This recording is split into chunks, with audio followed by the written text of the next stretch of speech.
ตอนนี้อยู่ที่พิพิธภัณฑ์หลวงพระบางหรือพระราชวังหลวงพระบางนี่คือหอพระบางสร้างในปีคศ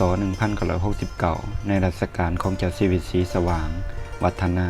ซึ่งออกแบบโดยนายสร้างหลวงพระบางสื่อธุรุ่งมณีวงศ์คันธิยาราสำหรับโครงสร้างเป็นเอกลักษณ์ศิลปะสกุลสร้างลาวหลวงพระบางโดยแท้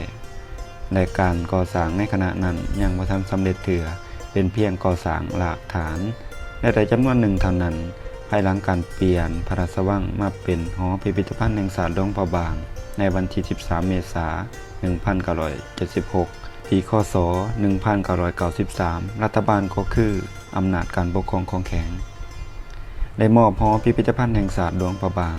ให้แผนกแถลงข่าววัฒนธรรมและท่องเที่ยวแขวงหลวงพระบาง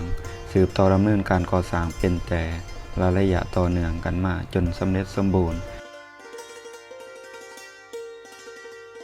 มาฮอดวันที่ 14 ธันวาคม 2013 รัฐบาลและคนลาวทั้งชาติจึงได้